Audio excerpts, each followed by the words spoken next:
Hello दोस्तों, update है YouTube channel में आपका स्वागत है। और हम लेके चले गए टेक्निकल हेल्पर के प्रीवियस ईयर क्वेश्चन पेपर जो अभी होने वाली एग्ज़ाम एनवीएस और टेक्निकल हेल्पर में बहुत कारगर होंगे। इससे पहले हम कुछ पेपर सोल्व कर चुके हैं। आज हमारा नेक्स्ट पेपर है और नेक्स्ट पेपर से पहले आपको मैं बता दूं कि इसकी प्लेलिस्ट बनी हुई है। जो आज तक आपने नहीं देखी है तो उसकी प्लेलिस्ट जाके हमारा FDIT यूट्यूब चैनल है उस पर जाके सर्च करो और प्लेलिस्ट पे सभी पेपर दिए हुए हैं। और इन पेपरों की PDF आप अगर चाहते हो तो FDIT का टेलीग्राम ने वो डिस्क्रिप्शन बॉक्स में लिंक दिया हुआ है, तो उसको ज्वाइन करके और ये पेपर की PDF प्राप्त कर सकते हो। तो ज़्यादा से ज़्यादा बच्चे जुड़ने की कोशिश करें और इसी तरह सेशन हमारा आगे कंटिन्यू चलता रहेगा जब तक आपकी एग्ज़ाम नहीं हो जाती है। तो बढ़ते हैं बिना किसी देरी के फर्स्ट क्वेश्चन की ओर आगे। क्वेश्चन फर्स्ट है, निम्नलिखित में से कौन सा बलों के विद्युतीय रेखाओं का एक गुण नहीं है? कौन सा गुण नहीं है?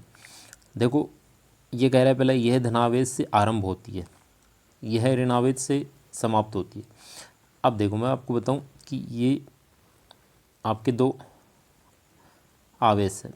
एक आवेश आपका नेगेटिव, एक पॉजिटिव है और एक दूसरा नेगेटिव। तो धन आवेश से क्या होती है? प्रारंभ होती है, यहाँ से क्या हो रही है? निकल रही है।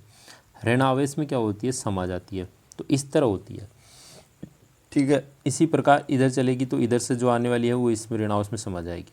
तो इधर से ये यहाँ जाएगी, इधर से ऐसे जाएगी और इधर से ऐसे निकलेगी।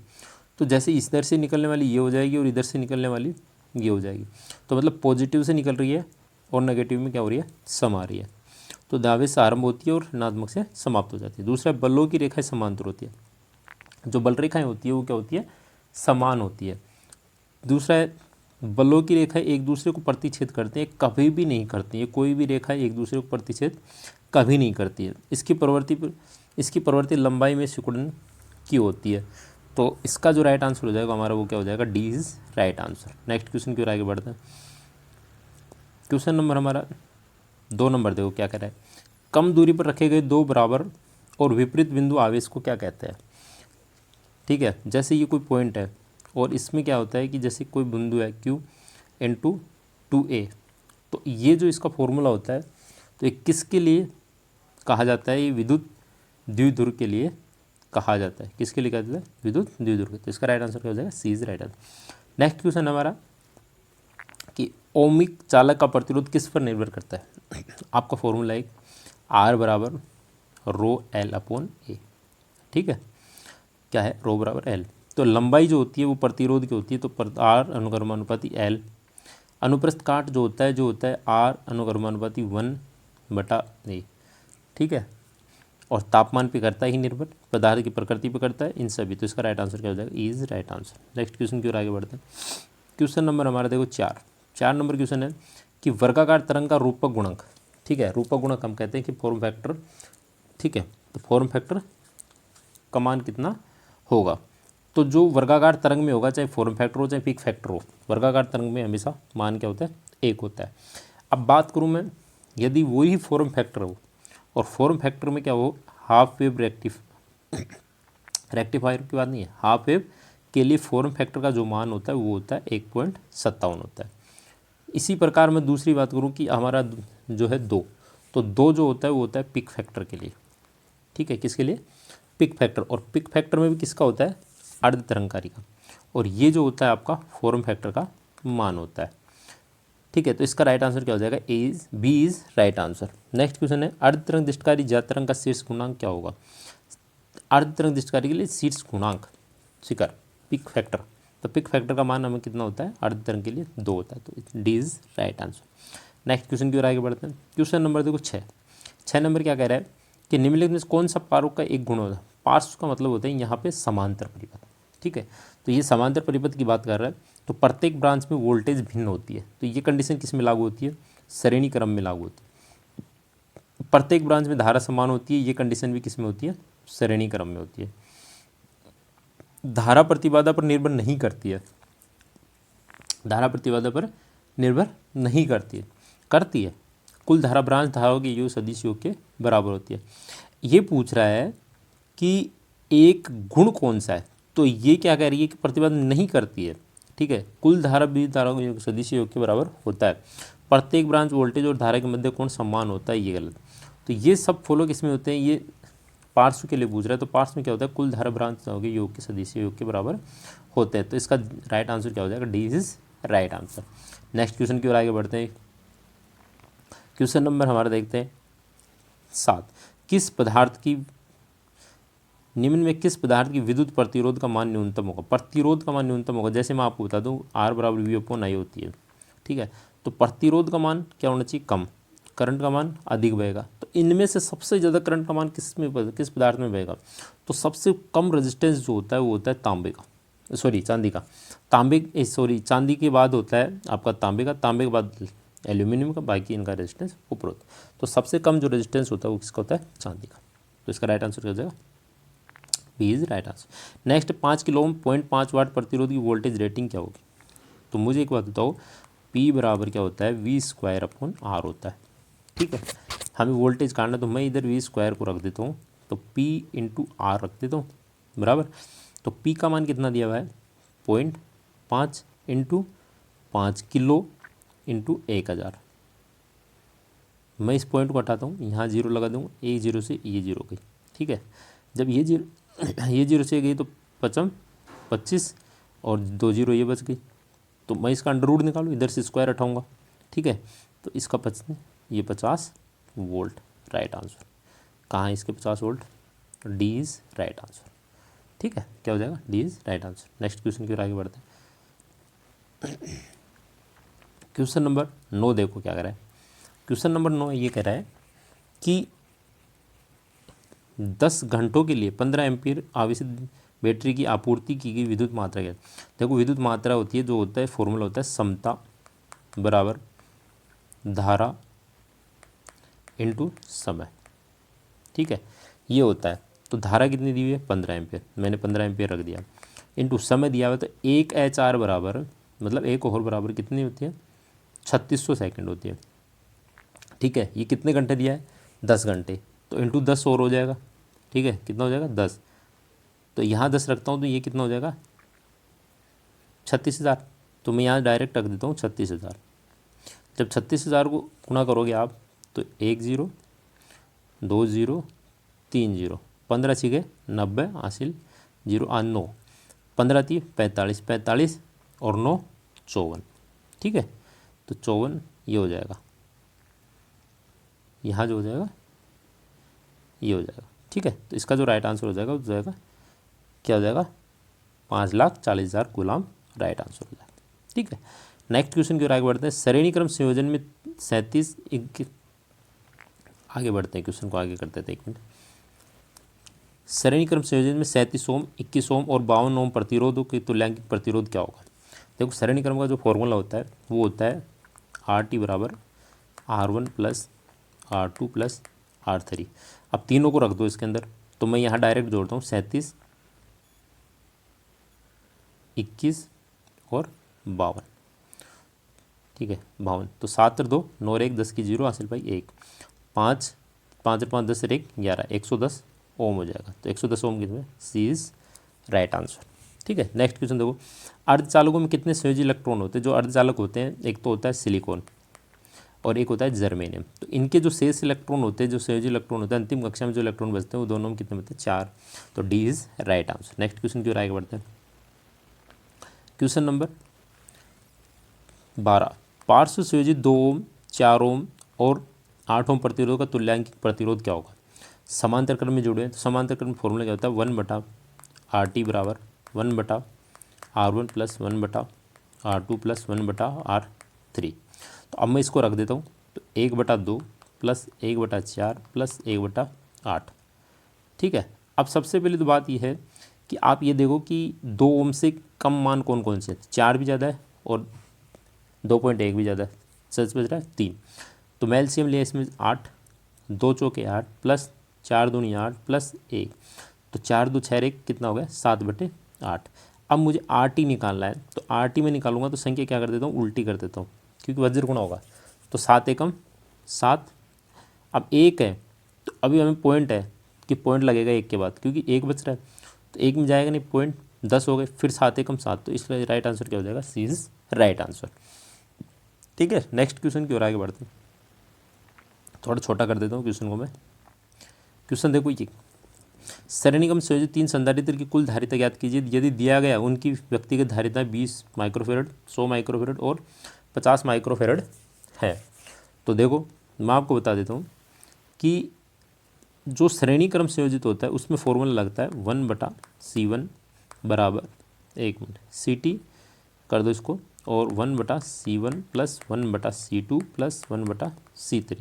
अब इसका मान रख दो 1/20 प्लस 1/100 प्लस 1/50। मैं LCM ले लिया इनका, 100 LCM लेता हूँ, 20 अपन से 100 प्लस 100 एकम 100, 50 दूनी 100, तो 5 और 2 7 और 1 8/100। वही कर लो, अगर विपरीत करेंगे 100/8 तो 8 एकम 8। ठीक है, अब 8 एकम 8 इसमें दिया तो 5 भी कट जाएगा, डी भी कट जाएगा, ये भी कट जाएगा। अब 8 के बाद कितने बच गए, 2, तो 8 दूनी 16, तो ये भी गया। तो इसका राइट आंसर क्या हो गया, 12.5 माइक्रोफेरड। ये हम किससे निकाल सकते हैं, ऐसे पॉइंटों को देख देख के क्या करना पड़ता है, निकालना पड़ता है। तो इसका राइट आंसर क्या हो जाएगा, 12.5। नेक्स्ट क्वेश्चन की ओर आगे बढ़ते हैं। देखो क्वेश्चन हमारा 14 नंबर क्या कह रहा है, 14 नंबर क्वेश्चन कह रहा है कि खालिस्तान एक ऐसा विद्युत यंत्र जिसका इस्तेमाल प्रतिरोध घटा बढ़ाकर धारा को नियंत्रित करने के लिए किया जाता हो। मतलब प्रतिरोध किस उपकरण का आप प्रयोग करोगे जिससे धारा का मान घटता बढ़ता रहेगा। Multimeter, battery, voltage detector, rheostat, amperemeter. तो जो बैटरी होती है वो तो हमारा क्या होता है, DC सोर्स होता है। मल्टीमीटर होता है जिसे एवोमीटर बोलते हैं, जिसे एम्पियर, वोल्टेज और प्रतिरोध मापते हैं। वोल्टेज डिटेक्टर से भी वोल्टेज अंकित करते हैं। एम्पीयरमीटर से हमारे क्या मापते हैं, धारा को मापते हैं। ठीक है, किसको मापते हैं, धारा को मापते हैं। तो बचा कौन सा, रियोस्टेट। तो वेरिएबल रेजिस्टेंस होता है, वेरिएबल रियोस्टेट होता है, उससे हम कहते हैं रियोस्टेट, जिससे हम क्या करते हैं, धारा का मान कम ज़्यादा होगा। कैसे कि जैसे रेजिस्टेंस का मान बढ़ाएंगे तो भाई ये देखो कि R बराबर क्या होता है, V/I। तो मुझे एक बात बताओ कि जब मैं रेजिस्टेंस का मान बढ़ा रहा हूँ तो धारा का मान क्या हो रहा है, कम हो रहा है। ठीक है, और इसी प्रकार मैं इसकी बात करता हूँ कि जैसे रेजिस्टेंस का मान मैंने क्या किया, कम किया, तो धारा का मान क्या होगा, ज़्यादा होगा। तो ये सब प्रोसेस किसके कारण होती है। ठीक है, इनका कहने का मतलब ये है कि ये सब प्रोसेस जो होती है किसके कारण हो रही है। ठीक है, तो किसके कारण होती है, वो रियोस्टेट के कारण होती है। तो इसका राइट आंसर क्या हो जाएगा, डी इज राइट आंसर। आगे देखो 6 वोल्ट बैटरी के माध्यम से प्रवाहित प्रत्येक कूलाम आवेश की कितनी ऊर्जा दी जाती है। ठीक है, तो इसके अंदर कितनी ऊर्जा दी जाती है, तो इसका राइट आंसर जो दे रखा है इसके अंदर वो दे रखा है डी, राइट आंसर दे रखा है, जबकि इसके क्वेश्चन का कोई सॉल्यूशन नहीं मिला है। ठीक है, बाकी इसको देखेंगे बाद में, विथ सॉल्यूशन मिल जाएगा। तो एक दिन कम्युनिटी में इस क्वेश्चन का विथ सॉल्यूशन हम में डाल देंगे। ठीक है, नेक्स्ट क्वेश्चन की ओर आगे बढ़ते हैं। क्वेश्चन नंबर 16, लैग्रांज सेल EMF का लगभग कितना होता है, 1 volt, 1.5 volt, 2 volt, 2.5 volt, 3 volt. तो इसका जो राइट आंसर हो जाएगा वो होता है 1.5 वोल्ट। तो आपको मैं बता दूं कि जो प्राथमिक सेल होते हैं उनके लगभग सभी जो EMF वोल्टेज होता है, EMF होता है, वो लगभग सबका 1.5 वोल्टेज होता है।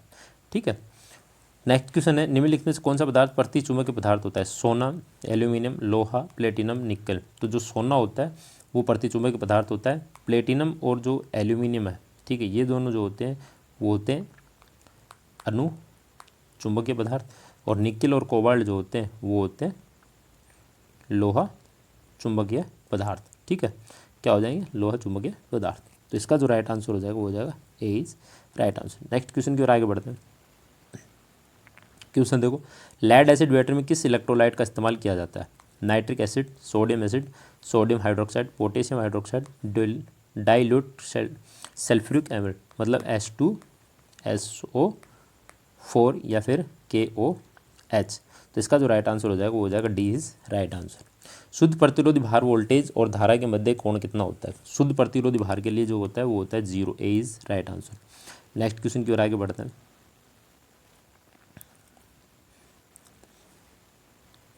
क्वेश्चन क्या कह रहा है देखो, यदि एक दीवार घड़ी 6 वोल्ट पर चलती है और इसे अलार्म बजाते समय 0.2 एम्पीयर की धारा प्रवाहित होती है तो आवश्यक शक्ति, तो P बराबर क्या होता है, V इंटू आई होता है। ठीक है, क्या होता है, P बराबर V इंटू आई होता है। तो वोल्टेज कितना है, 6.0 इंटू धारा कितनी है, 0.2 एम्पीयर। मैं इस जीरो को हटाता हूँ, 10 लगाता हूँ, तो 6 को 2 से गुणा करूँगा तो मैं कितना हो जाएगा, 12/10, तो कितना हो गया, 1.2 वाट।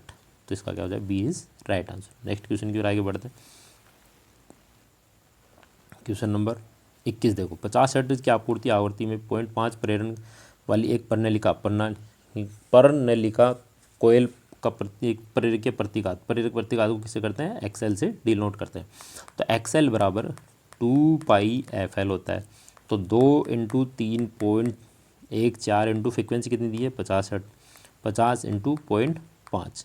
मैं इस पॉइंट को हटाता हूँ, यहाँ 10 रखता हूँ, इस पॉइंट को हटाता हूँ, 100 रख देता हूँ। ठीक है, तो मुझे एक बात बताओ कि 50 से मैं इसको काट देता हूँ 2, और 2 से ये 2 गया, 50 दूनी 10, 5 दूनी 10, और 2 का इसमें भाग देता हूँ मैं, तो आपके आते हैं 1.57 ohm. Right answer is right answer. ठीक है, नेक्स्ट क्वेश्चन की ओर आगे बढ़ते हैं। क्वेश्चन नंबर हमारा 22, खालिस्तान को जोड़कर एन टाइप सेमीकंडक्टर बनाया जाता है, आर्सेनिक, बोरोन, गैलेनियम, एल्यूमिनियम, इन सभी। तो जो हमारा आर्सेनिक होता है उसके द्वारा तो हम क्या करते हैं, एन टाइप का सेमीकंडक्टर बनाते हैं, जबकि एल्यूमिनियम, बोरोन और जो गैलेनियम है इनके द्वारा हम पी टाइप से सेमीकंडक्टर बनाते हैं। नेक्स्ट क्वेश्चन है, आरसी फेज शिफ्ट ऑसिलेटर में कम से कम फेज शिफ्ट नेटवर्क होते हैं, 1, 2, 3, 4 और 5। तो इसका जो राइट आंसर हो जाएगा 3। आरसी फेज शिफ्ट में ऑसिलेटर जो होता है उसमें 3 फेज शिफ्ट नेटवर्क होते हैं। तो इसका right answer C is right answer. Next question की ओर आगे बढ़ते हैं। क्वेश्चन नंबर 24 देखो, हॉट वायर खालिस्तान को मापता है, प्रारंभिक मान को, अधिकतम मान को, आरएमएस मान को, औसत मान को, इनमें से कोई नहीं। जो हमारा रूट मीन स्क्वायर होता है, आरएमएस मान जो होता है, ठीक है, ये हमारा क्या मापता है, गर्म तपतार ऊष्मा के मान को भी मापता है। ठीक है, तो आरएमएस वैल्यू जो होती है तापमान पर निर्भर करती है। नेक्स्ट क्वेश्चन होती है कि 20 ओम प्रतिरोध का एक इलेक्ट्रिक आयरन 5 एम्पीयर करंट लेता है, 30 सेकंड में उत्पन्न तापमान की गणना कीजिए। तो एच बराबर क्या होता है, ठीक है, ऊपर कर देता हूँ, थोड़ा जूम कर लेते हैं कि एच बराबर क्या होता है हमारा, एच बराबर होता है I² RT। तो आई का मान कितना है, 5 एम्पियर, तो 5 इंटू 5 इंटू आर का मान कितना दिया है, 20 इंटू समय सेकंड में दिया हो तो 30। ठीक है, 5 25 और 25 दूनी 50 इंटू 30, तो 5 दिया 15 और 2 जीरो ये। ठीक है, 5 दिया 15 और 2 जीरो ये। ठीक है, तो इसका जो राइट आंसर हो जाएगा 25 का राइट आंसर कितना हो जाएगा, 1 मिनट, कहाँ गलती की हमने, गलती ये की कि 5 25 और 25 दूनी 50 और ये जीरो यहाँ, तो 15,000 जूल। ठीक है, एक ज़ीरो छूट गया था, इज़ राइट आंसर। तो ये थे हमारे आज के 25 क्वेश्चन। आपको वीडियो को ज़्यादा से ज़्यादा बच्चों के साथ, स्टूडेंट के साथ, अपने जो साथी हैं उनके साथ शेयर करें, और जो ITI वाले बंदे हैं उनसे शेयर करें, और वीडियो को ज़्यादा से ज़्यादा लाइक करके मुझे बताएं कि आपको क्लास कैसी लगी। अब मैं तभी समझ पाऊँगा कि लाइक होने पर मुझे पता चलेगा कि आपको क्लास पसंद आ रही है, ताकि मैं आगे से आगे हर वीडियो प्रोवाइड करता रहूँ इनके एक एक पार्ट को। और मिलते हैं नेक्स्ट पार्ट के साथ, तब तक के लिए आप वीडियो को ज़्यादा से ज़्यादा शेयर करें, लाइक करें, सब्सक्राइब करें। मिलते हैं नेक्स्ट पार्ट में। Thank you.